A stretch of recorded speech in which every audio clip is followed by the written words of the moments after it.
Amados, ontem e hoje, uma conferência missionária. Nós estamos abordando o assunto, uma igreja cheia do Espírito, ela testemunha. Ontem o pastor Anderson ministrou a palavra, e hoje de manhã também, e agora à noite ele vai estar ministrando a palavra de Deus. Uma das coisas bem interessantes sobre missões, lendo o livro de Atos, um dos títulos que a gente pode dar para o livro de Atos, bem espantoso, é o seguinte: e a igreja se fez missões. E a igreja se fez missões. Ao ler o livro de Atos, nós podemos perceber isto. Eles queriam ser usados por Deus, e Deus usou-os poderosamente. Se você quer ser um instrumento na mão de Deus, busque a Ele. Ele pode certamente usar a sua vida poderosamente. E a igreja se fez missões, que nós possamos se fazer. Na verdade é o Senhor que faz missões. O Espírito de Cristo é um espírito de missões. O Espírito de Cristo é um espírito de missões. Quanto mais você se identificar, se aproximar do Espírito do Senhor, mais missionário você vai se tornar. Quanto mais comunhão com o Espírito Santo de Deus, mais missionário tornaremos. Pastor Anderson, vem para cá. Que o Senhor Deus possa usá-lo nessa tarde tão linda, né? Com graça e poder a sua vida. Graça e paz do Senhor Jesus. Amém, queridos? Eu sei que vocês acabaram de sentar, mas eu queria convidar vocês a ficarem de pé. Quero cantar uma musiquinha com vocês. Nós cantamos ontem, mas hoje nós temos uma equipe, né, preparada aí para nos ajudar. Vai ficar bem mais bonito. Eu quero te desafiar, não somente cantar, mas também movimentar o corpo e adorar o Senhor no nome de Jesus. Amém? É uma canção simples. É uma canção que foi cantada no tempo do apartheid na África do Sul. E a canção é Siahamba. Siahamba Epukayen Kwenkos. Vamos lá? Siahamba Epukayen Kwenkos. Siahamba Epukayen Kwenkos. Siahamba Epukayen Kwenkos. Siahamba Epukayen Kwenkos. Siahamba Epukayen Kwenkos. De novo. Siahamba Epukayen Kwenkos. Siahamba Epukayen Kwenkos. Siahamba Epukayen Kwenkos. Siahamba agora. Siahamba, Siahamba, Siahamba, oh Siahamba Epukayen Kwenkos. Siahamba, Siahamba, Siahamba, oh Siahamba Epukayen Kwenkos. Esse foi só um ensaio, né? Vocês são tímidos, vocês são sempre tímidos assim mesmo? Não precisa com vergonha de mim não. A minha esposa fala que eu sou bonito, não precisa ficar com medo de mim. Vamos lá. Siahamba Epukayen Kwenkos. Siahamba Epukayen Kwenkos. Siahamba Epukayen Kwenkos. Siahamba Epukayen Kwenkos. Siahamba, Siahamba, Siahamba, oh Siahamba Epukayen Kwenkos. Siahamba, Siahamba,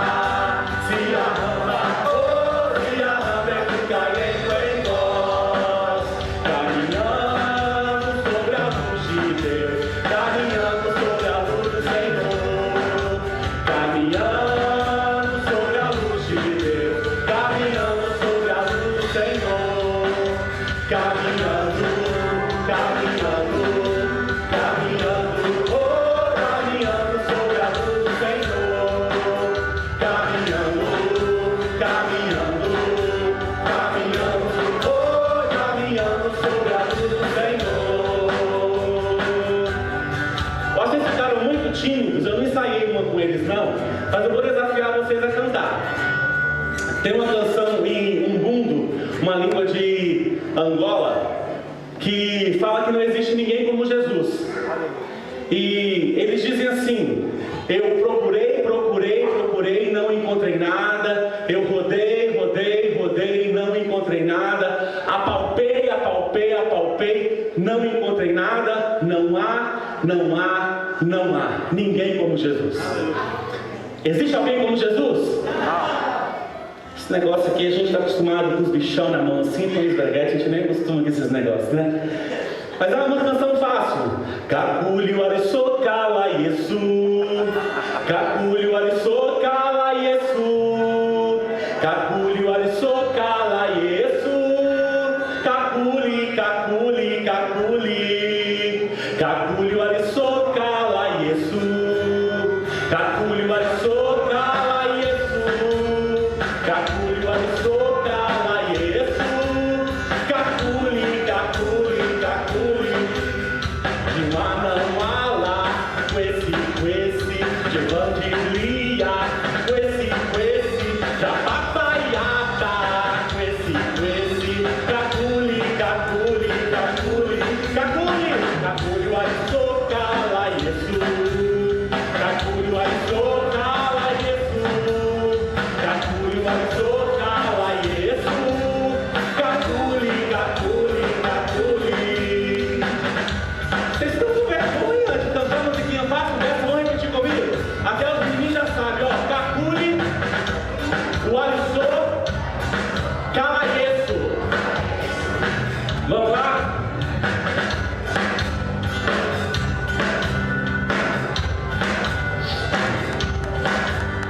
Kakuli arisokala Yesu, Kakuli arisokala Yesu, Kakuli arisokala Yesu, Kakuli, Kakuli, Kakuli, Kakuli arisokala Yesu, Kakuli arisokala Yesu, Kakuli arisokala Yesu, Kakuli, Kakuli, Kakuli, do Vandilia, com esse, eu dei a ordem da música, tá errado, não é Vandilia não,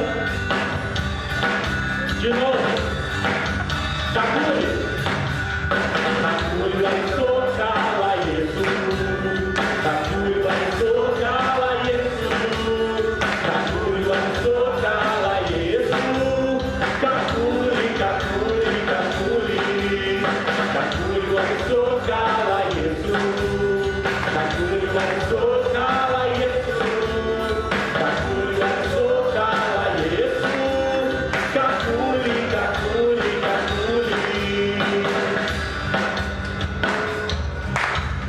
De Manamala, com esse, de Vandilia, com esse, da papaiata, com esse, Kakuli, Kakuli, de Manamala, com esse, de Vandilia, com esse, da papaiata, com esse, Kakuli, Kakuli, Kakuli, não há ninguém como Jesus, não há ninguém como Jesus, não há ninguém como Jesus,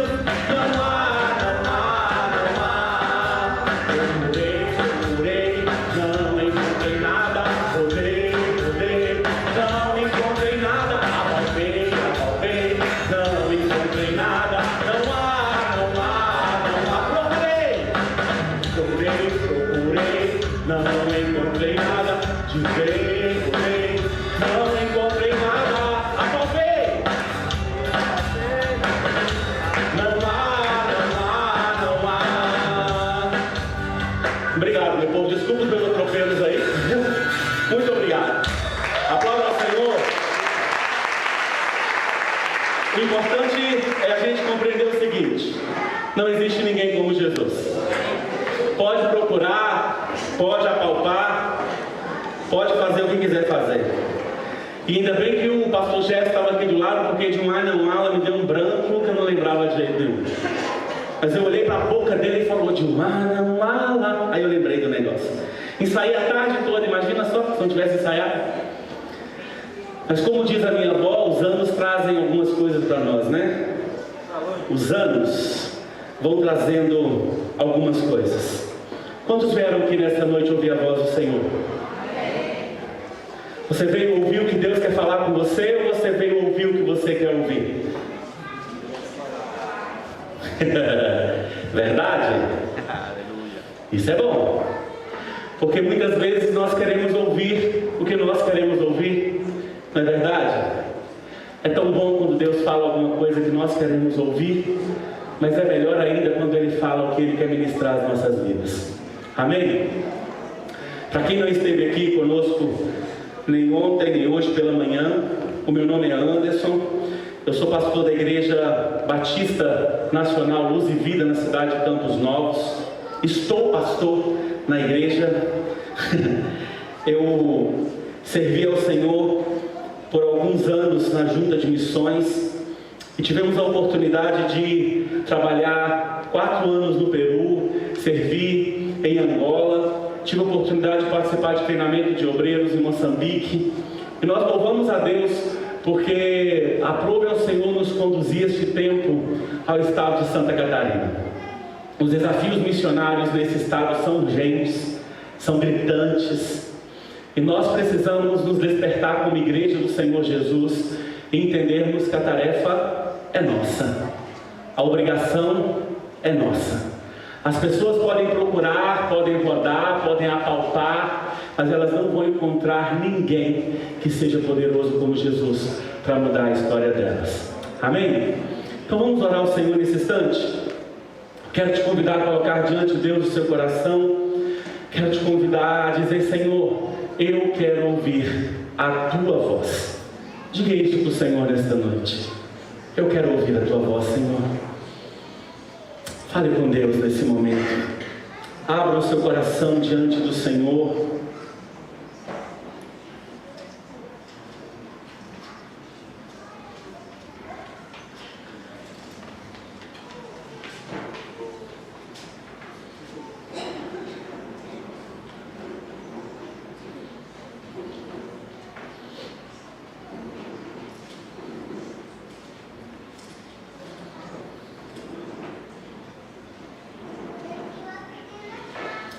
Senhor, nós te louvamos pela tua grandeza e pela tua majestade, Senhor.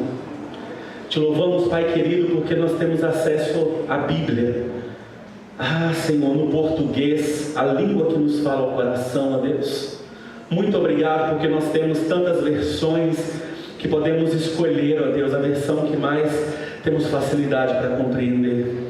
E nós temos a plena convicção que o mesmo Espírito que inspirou esta palavra é o mesmo Espírito que preservou, e é o mesmo Espírito, Senhor, que está aqui nesta noite para ministrar aos nossos corações. Senhor, em nome de Jesus, nós te pedimos, Pai, se revele neste lugar nesta noite. Senhor, que toda e qualquer ingerência do mal seja dissipado na autoridade que há no nome de Jesus. E nós não aceitamos nenhuma outra presença neste lugar, senão a presença do Seu Espírito Santo, Senhor. Preparando os corações, levando, Senhor, a palavra onde ela deve chegar, ministrando a palavra como ela deve ser ministrada, Senhor, para que venha produzir frutos, 30, 60, 90, 120 por um, ó Deus, para a glória do Seu nome, Pai. Senhor, nesta noite de reflexão missionária, nós te pedimos, ó Deus, nos revela o teu querer, nos revela a tua vontade, Senhor. Fala conosco, Pai, ministra o nosso coração, nos conduz, Senhor, nessa jornada, Senhor, que às vezes é tão difícil, mas nós confiamos em Ti. Nós cremos, ó Pai, no teu amor e na tua graça, Senhor. E te pedimos, Deus, em nome de Jesus, nos visita, Senhor. Ser, ó Deus querido, propício a nós nesta noite. e nos revele, Senhor, a sua vontade, no nome de Jesus. Amém. Amém. Irmãos, abra sua Bíblia comigo no livro de Marcos, no capítulo 5. Eu queria te pedir para não fechar a sua Bíblia.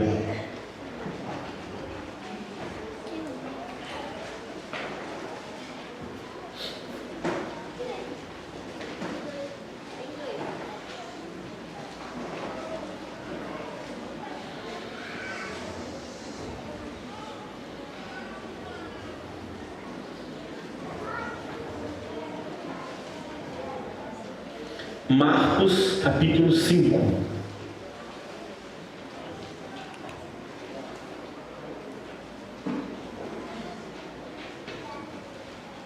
Nós estamos meditando sobre uma igreja cheia do Espírito Santo.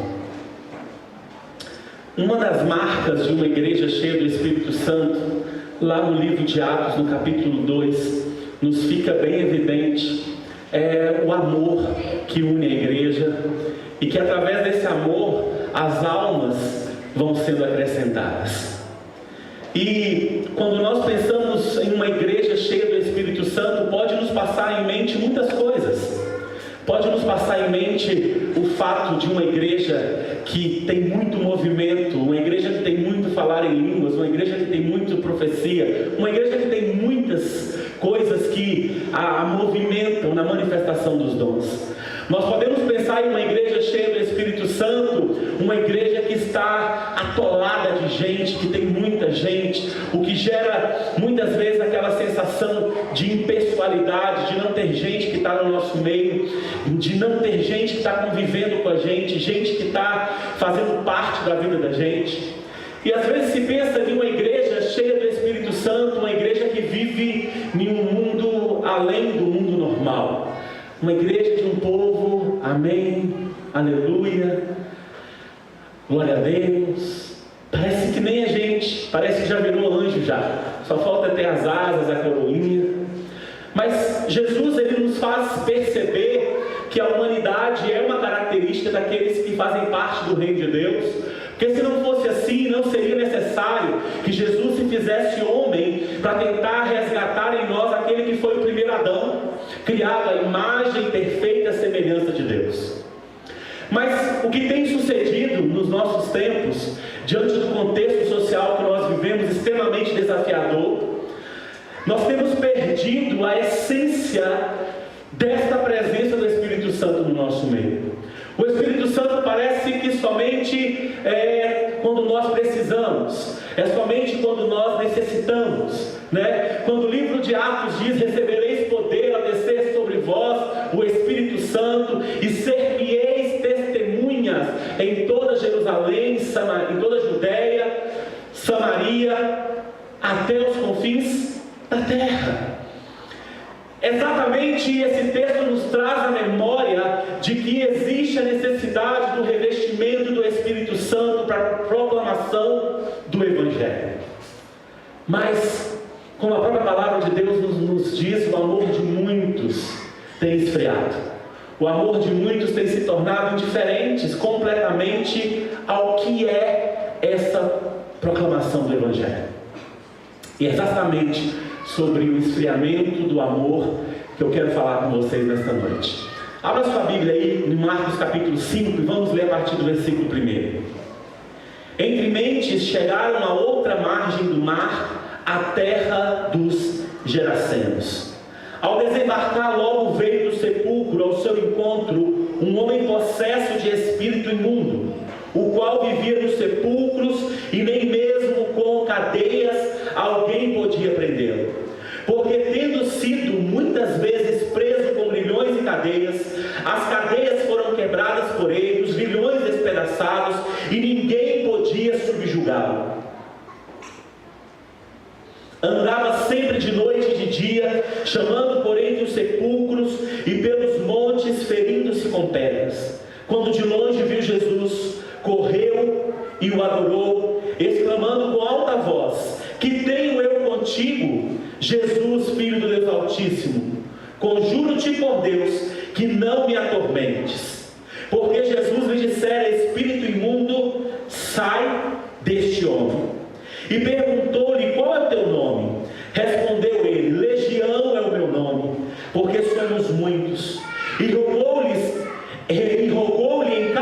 expressamente que os não mandasse para fora do país. Ora, pastava ali pelo monte uma grande manada de porcos, e os espíritos imundos rogaram a Jesus, dizendo: manda-nos para os porcos, para que entremos neles. Jesus o permitiu.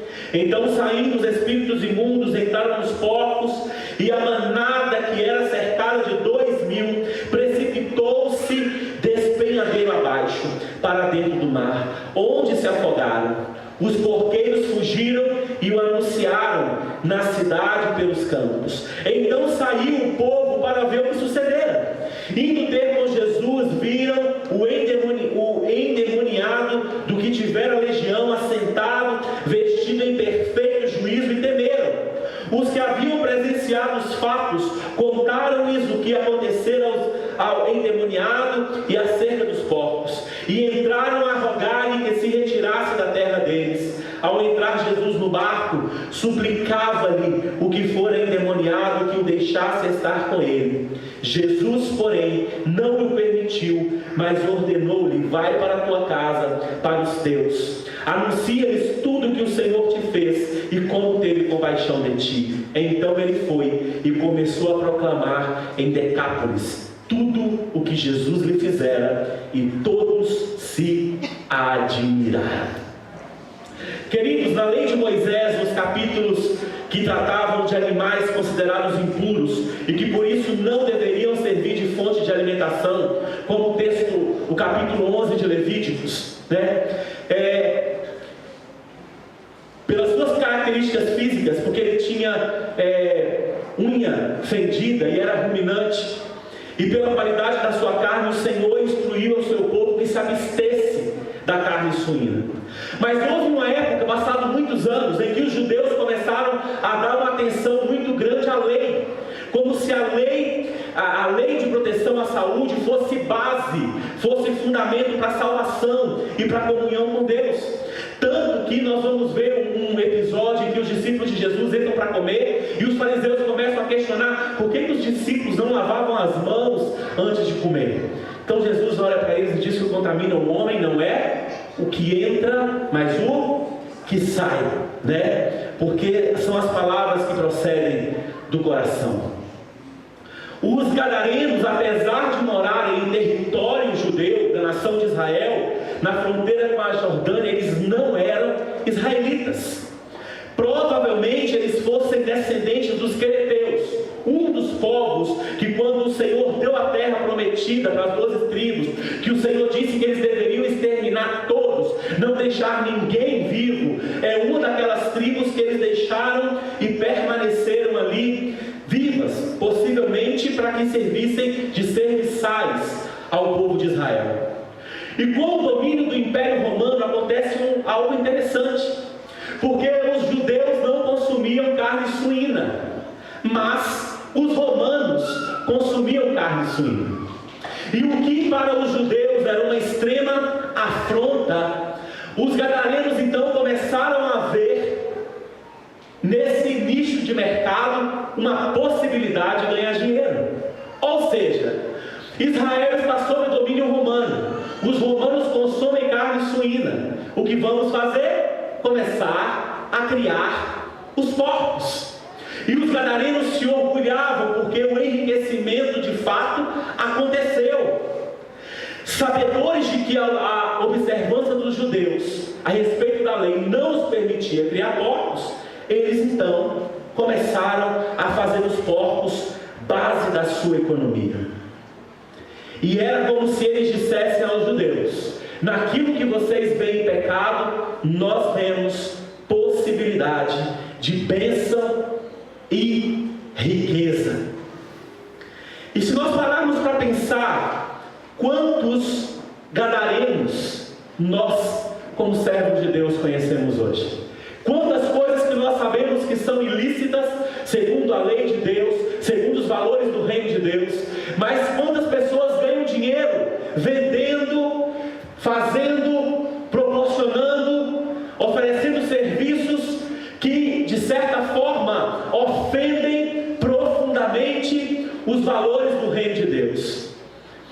Mas quando nós olhamos para esse texto, queridos, eu quero pensar com vocês, é basicamente na estrutura que nós temos. Do versículo 1 até o versículo 5, nós vamos ver o perfil. Nós vamos ver um homem, olhem para a sua Bíblia, um gadareno. O que acontecia com esse gadareno? Esse gadareno era o quê? Era possesso.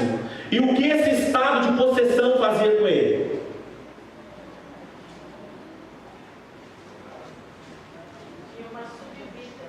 Era solitário, tinha uma subvida, está correto? Temido, violento. O texto nos diz que ele vivia onde? Nos sepulcros. Possivelmente comia carne de defunto, se feria com as pedras. Era uma imagem terrível. Seria alguém que você evangelizaria?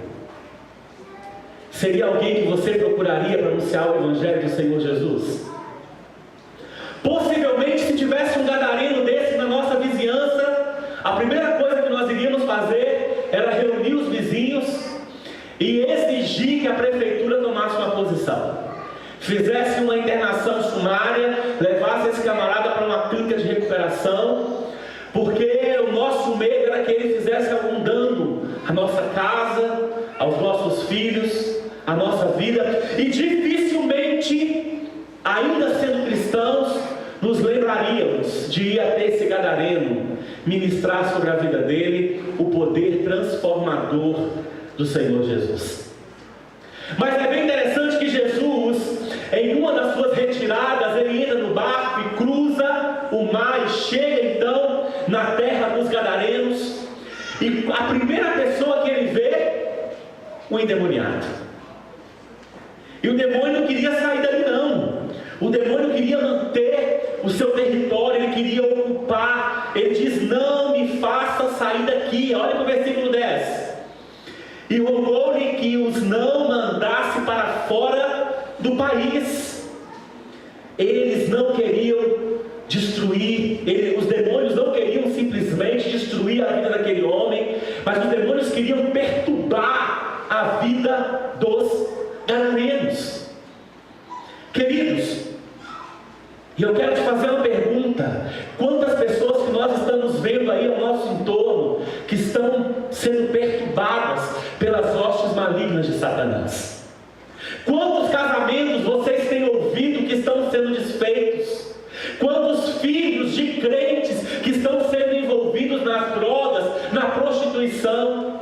Essa pressão que a sociedade está fazendo em cima da igreja, da sociedade de forma geral, esse movimento GLBT, para poder transformar e mudar completamente os conceitos e valores que nós temos definidos como valores de Deus, valores do reino de Deus.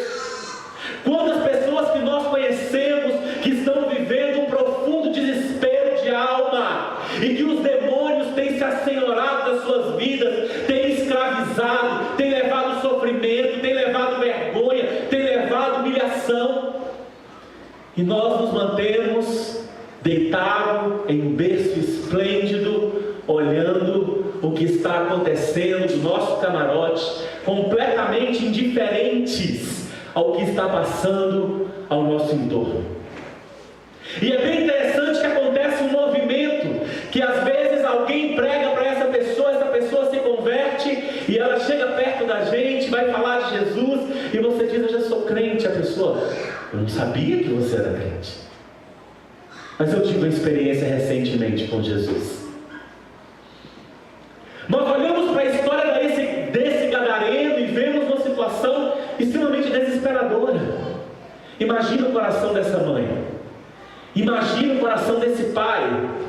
Você consegue se colocar no lugar deles, vendo o seu filho pelos sepulcros, vendo o seu filho se cortando com as pedras, vendo o seu filho sendo acorrentado e com a força demoníaca conseguir romper essas cadeias? E acontece algo extremamente interessante, porque Jesus se encontra com o gadareno e Jesus traça um diálogo, começa um diálogo com Satanás, com o demônio que estava ali. E Jesus pergunta o nome, e ele diz que era legião, porque não era apenas um, eram muitos.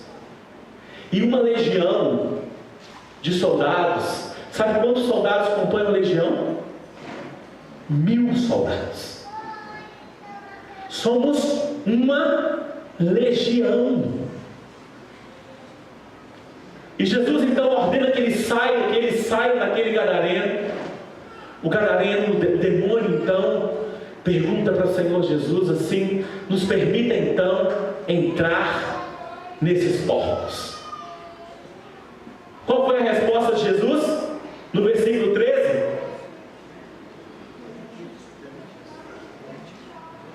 entra.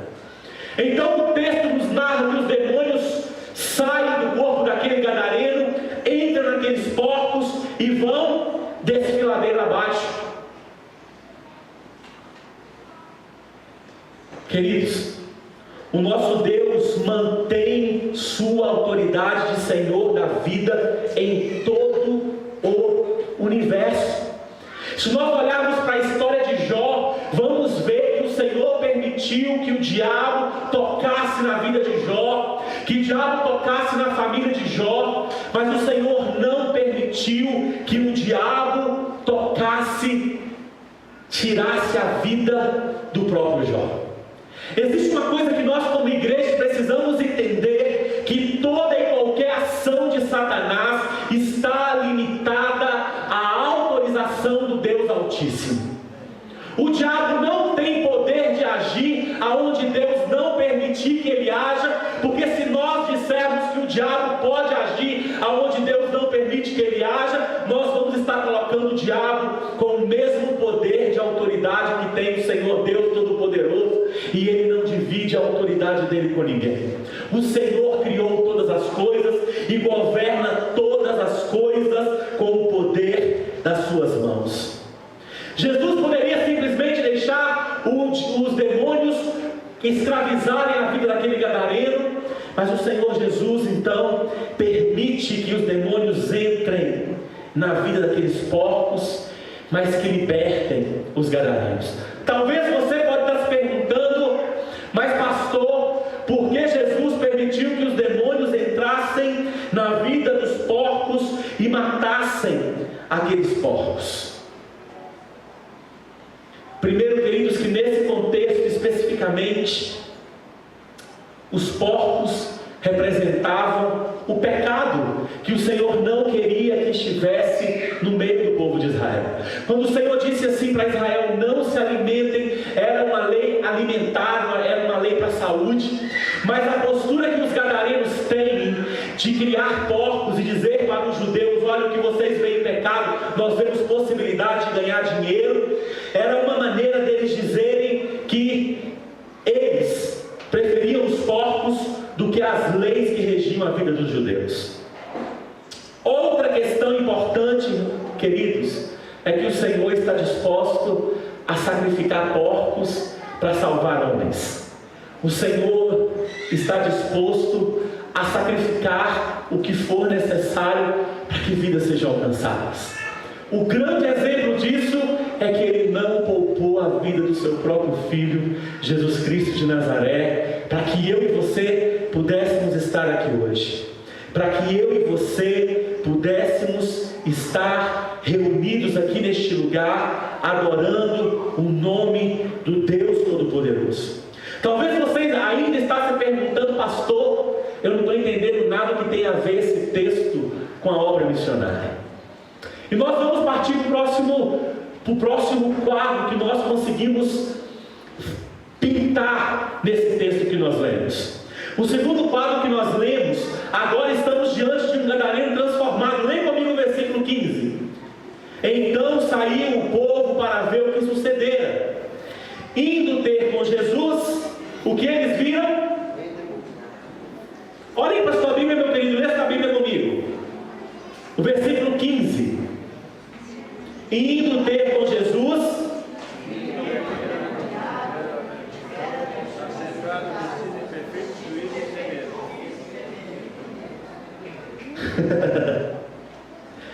eles encontraram agora o camarada que vivia nos sepulcros, o camarada que vivia perturbando, o camarada que estava com uma legião de demônios, mas agora agora o camarada estava sentado, bem vestido, e o que aconteceu com as pessoas? Temeram. E por que eles temeram? Eles temeram porque eles não acreditavam que Jesus ou que qualquer outra pessoa poderia mudar a história daquele gadareno. Sabe aquelas pessoas que nós colocamos na lista negra? Na lista do capeta, dizemos assim: esse aí pode ir para o inferno. Vocês são muito santos, vocês não fazem isso, né? Tenho plena certeza disso. Eu faço às vezes. Fala assim: esse aí nem Jesus muda a história dele.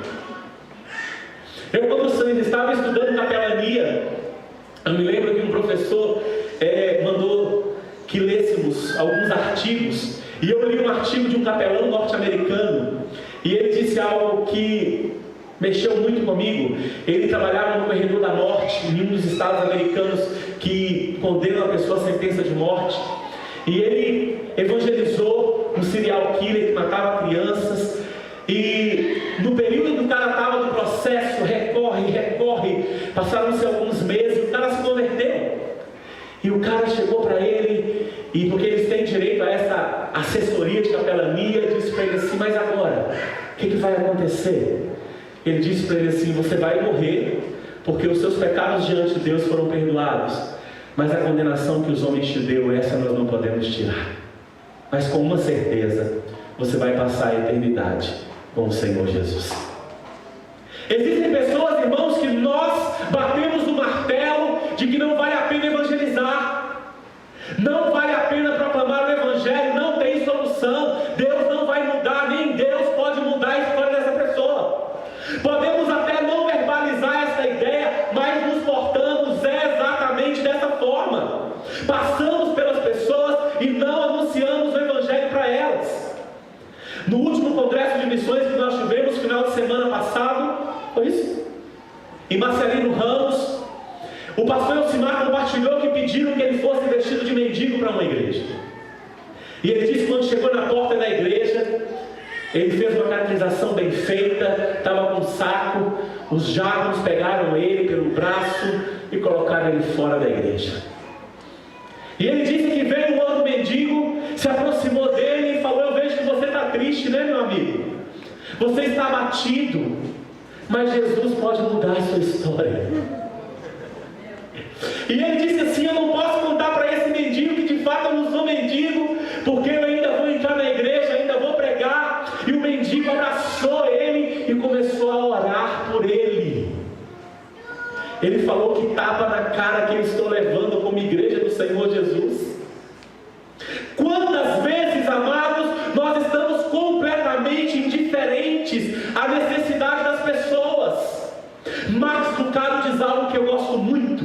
Ele diz que somente aqueles que um dia foram prisioneiros e hoje são libertos pelo sacrifício da cruz, sentem um profundo desejo de anunciar a salvação àqueles que ainda estão escravizados. Nós ficamos indiferentes.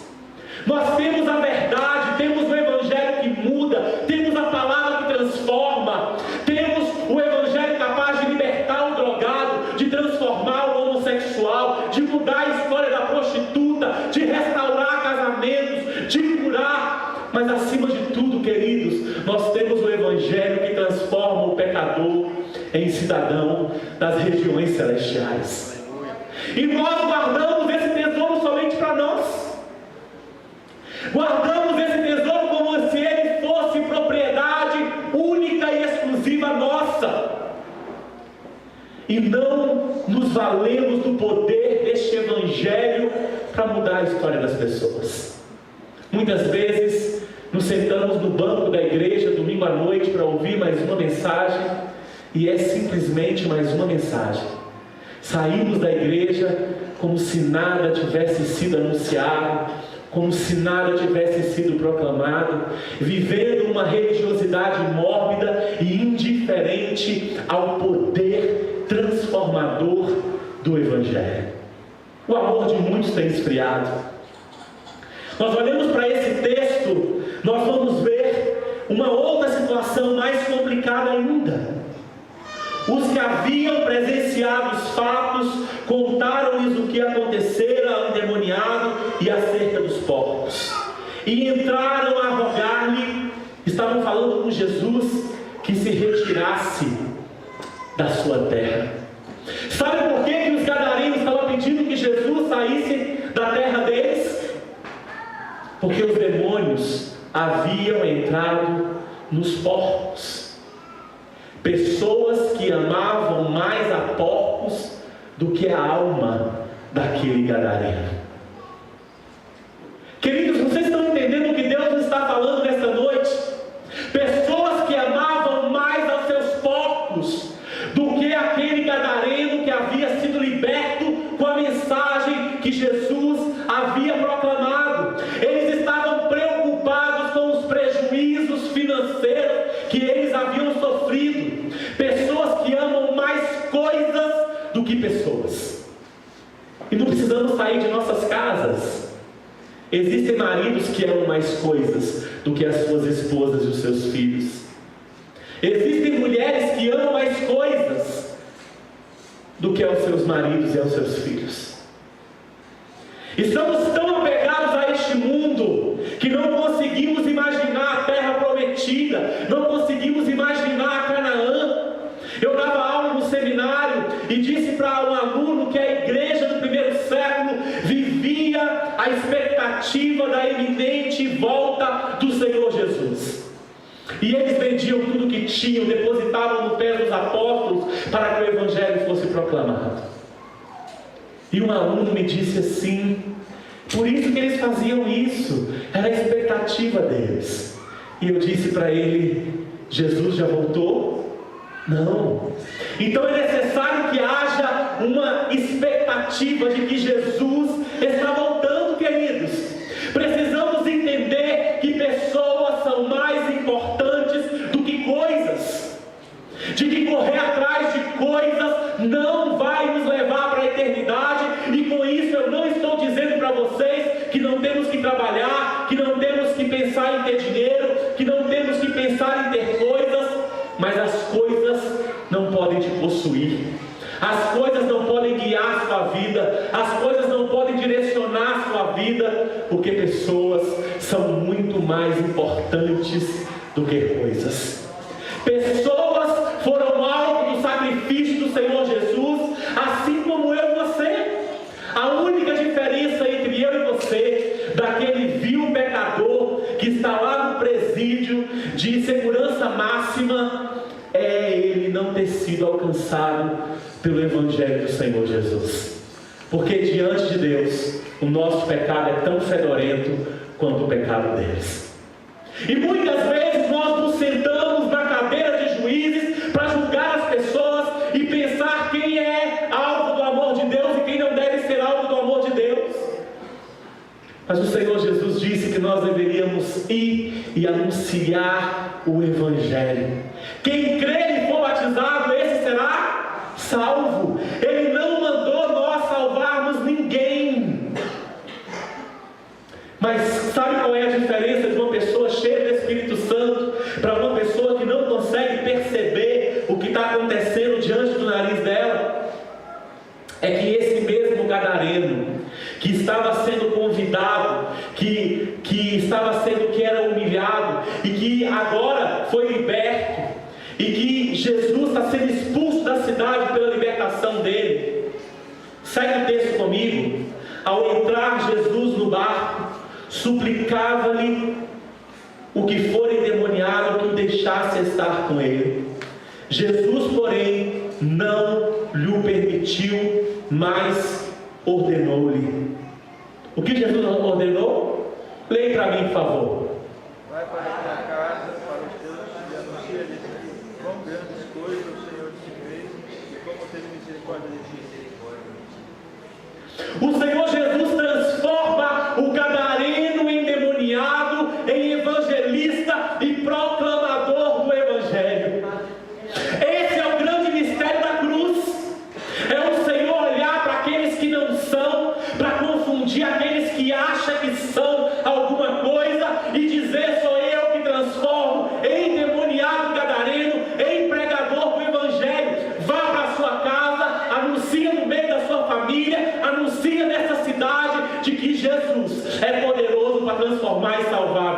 Deus. Aleluia. E sabe, queridos, que nós temos perdido a oportunidade de ministrar as nossas famílias.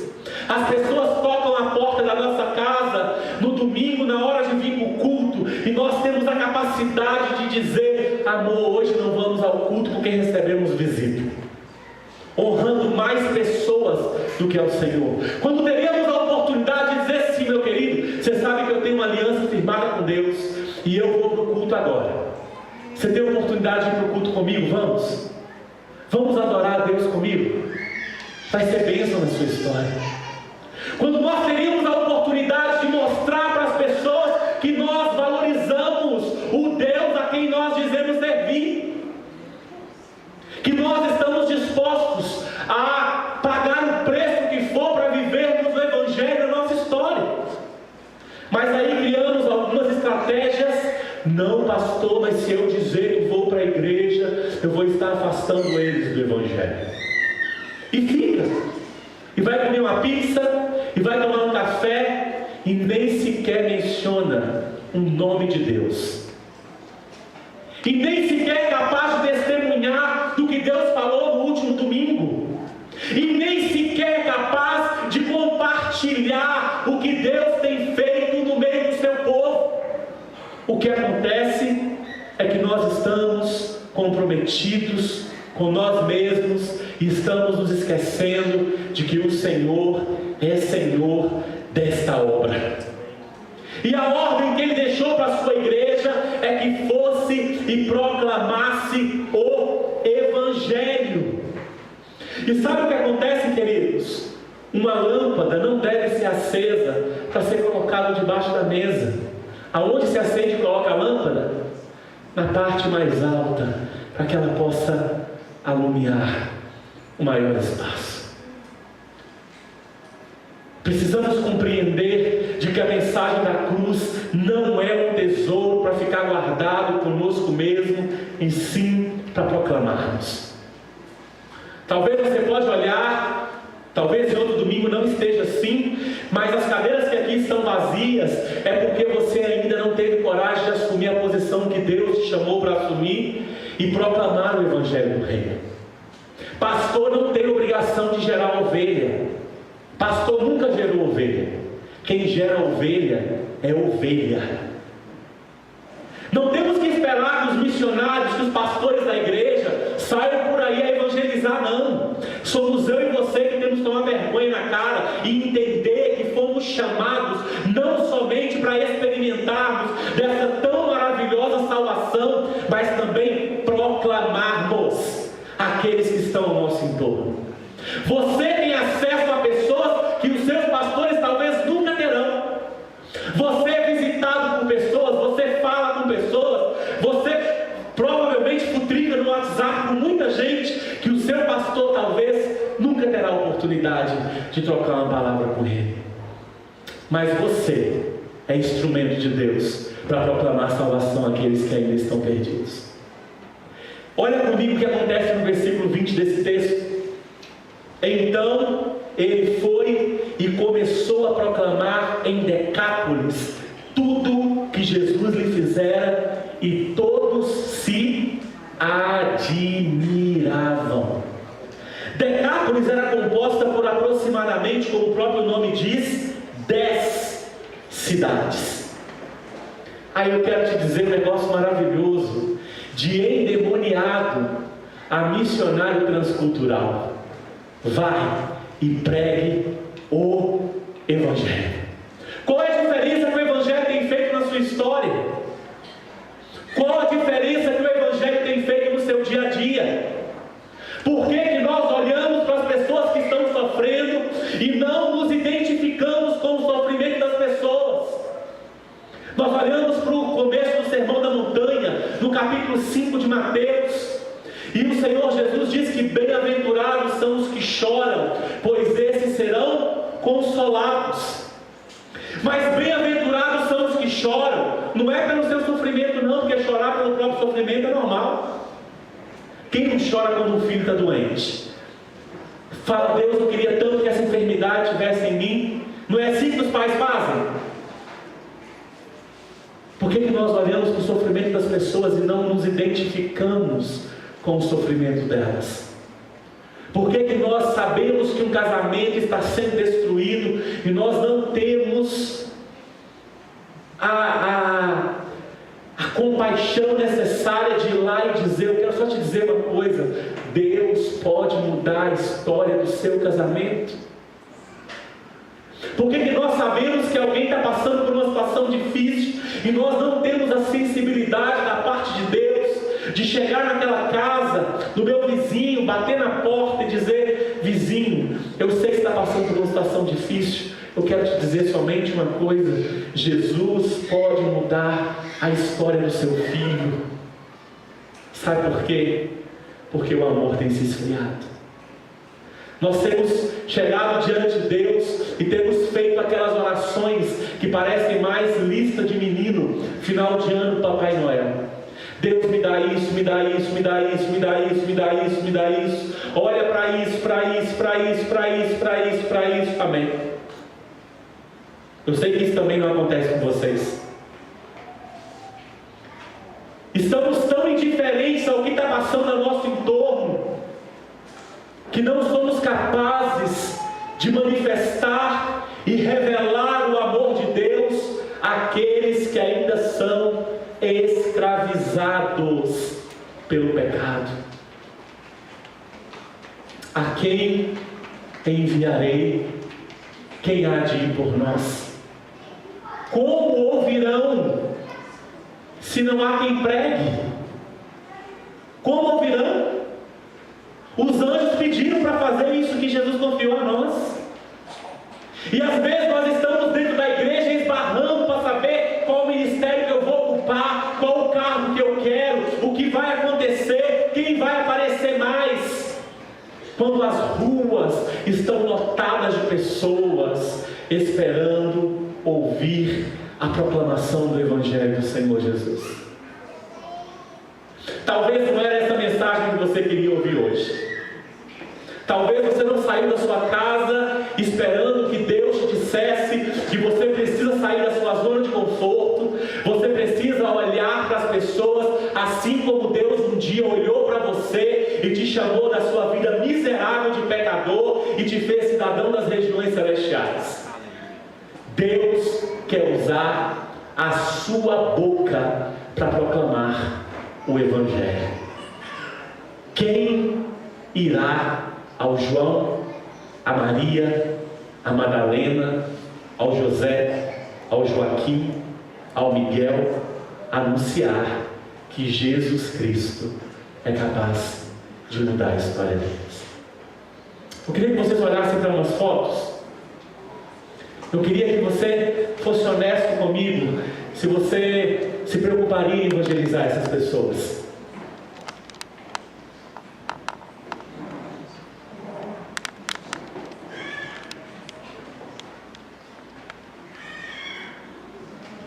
Essa é a mulher vampira. Jesus morreu na cruz também por ela. Pode passar.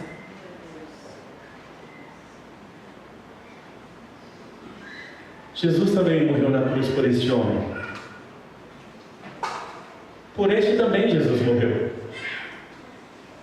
Este também é alvo do amor de Deus. Pode deixar essa imagem aí. Talvez essa pessoa não seria uma das pessoas que você colocaria na sua lista para evangelizar. Talvez seria alguém que você dissesse ao seu filho jovem: não passe nem perto. Aquela mulher é louca. Olha, ela parece com um demônio. Como faziam justamente com o gadareno. Quem te colocou na cadeira de juiz para decidir quem deve ser alvo do amor de Deus ou não? Se um dia Jesus olhou para você, se Ele não levou em conta o seu pecado, mas sim o sacrifício que foi feito na cruz do Calvário, e decidiu mudar a sua história, o que nós estamos fazendo? Os muçulmanos estão morrendo, se explodindo, para dizer que Allah é o Senhor. E o que nós cristãos estamos fazendo? enquanto estão tentando incutir na mente das nossas crianças que ninguém nasce homem, ninguém nasce mulher, enquanto estão tentando incutir na sociedade que o casamento é algo falido, enquanto o divórcio tem ganhado proporções gigantescas, estamos deitados em berço esplêndido, achando que estamos gozando da bênção do Senhor. Mas o texto de João nos traz algo muito interessante. No capítulo 15 de João, Jesus diz assim: eu sou a vide verdadeira e meu Pai é o agricultor. Aquele que estiver em mim e produzir frutos, o meu Pai vem, poda, limpa, para que produza mais frutos. Mas aquele que estiver em mim e não produzir fruto, o meu Pai arranca e lança para ser queimado. Porque sem mim vocês nada poderão fazer. Eu não sei o que passa pela sua mente quando você olha para essa foto, ou para a mulher vampira. Mas a primeira coisa que você deveria pensar, o quanto essa pessoa necessita do amor de Deus. Eu quero te fazer um convite nesse momento, quero te fazer um convite para orar, que você traga à sua mente aquelas pessoas que você já pensou: Deus, para que evangelizar? Não vou evangelizar. De repente Deus tem criado oportunidades diante de você e você não tem se posicionado. E sabe, eu estava olhando, eu tenho uma irmã que faz parte de uma associação no leste de Minas Gerais que cuida de animais. E as pessoas ligam para ela e falam: tem um cachorro que foi jogado aqui em um lote e que está com as duas patas quebradas. A minha irmã mobiliza veterinário, mobiliza transporte, sai a hora que for da noite, resgata aquele cachorro, cuida daquele cachorro, depois procura alguém que possa adotar aquele cachorro. Pessoas que amam mais pet do que seres humanos. Mas Jesus nos chamou a amarmos pessoas. Eu não sou contra amar pet, tá? Ame seu pet, mas ame pessoas, porque elas refletem a imagem e semelhança de Deus. Foi por elas que Jesus morreu na cruz do Calvário.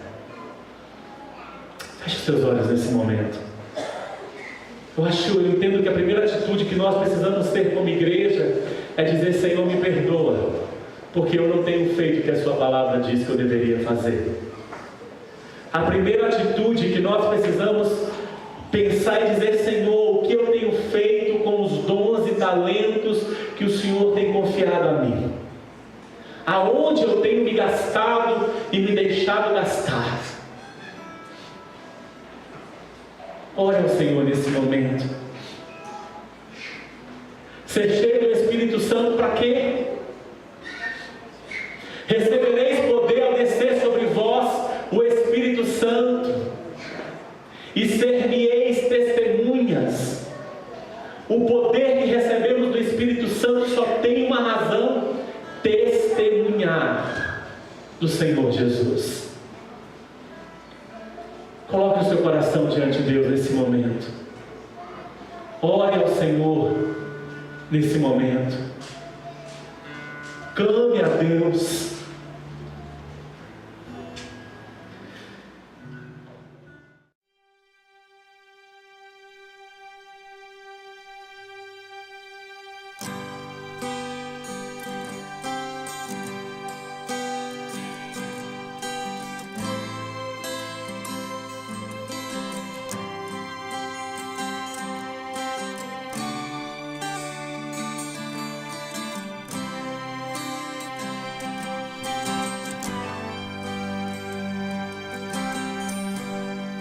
Me criaste do pó